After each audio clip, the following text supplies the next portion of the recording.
migrant teenagers sort of problems என்ன அப்படின்னா basically it's from the identity. My suggestion to you will be, see, the generalized பண்ற question கிடையாது.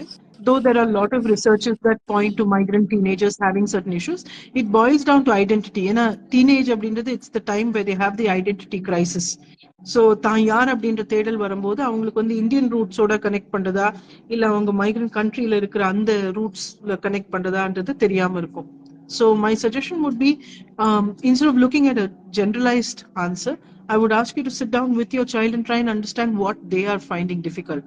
ஏன்னா அவங்களுக்கு என்ன கோப்பிங் டிஃபிகல்ட்டி இருக்கு, அவங்களுக்கு என்ன கஷ்டம் இருக்குன்றதை நீங்க புரிஞ்சுக்கிட்டீங்க அப்படின்னா it becomes easier.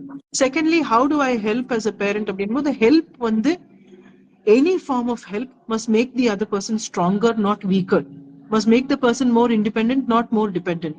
So உங்களோட ஆக்ஷன்ஸ் எதுவா இருந்தாலும் it has to make them more independent, not more dependent. ஏன்னா ஃபார் எக்ஸாம்பிள் நான் வந்து அவனுக்கு ஏற்கனவே நல்லா ஞாபகம் இருக்கு, ஒரு 13 வயசு ஒரு அம்மா கிட்ட ஒரு தடவை நான் சின்ன வயசுல when I just started psychology, I told her, குழந்தை எது செஞ்சாலும் நல்லா பாராட்டுங்க அப்படின்னு சொல்லியிருந்தேன். எது பண்ணாலும் பண்ணலாமா மேம் அப்படின்னா நானும் வந்து லூஸ் மாதிரி ஆமான்னு சொல்லிட்டேன். அவங்க வந்து அடுத்த நாள் பையன் ஷூலேஸ் கட்டும் போது ஐயோ என் கண்ணே என் மணியை எவ்வளவு அழகா ஷூலேஸ் கட்டுற அப்படின்னு அவங்க மச்சி இப்போமா அப்படின்ட்டான். ஏன் அப்படின்னா அவனுக்கு 13 வயசு ஷூலேஸ் கட்டுறதுக்கெல்லாம் பாராட்ட கூடாது, right? So we need to be very, very rational about the whole thing. So I hope that has answered your question. I wouldn't answer a generalized form because it's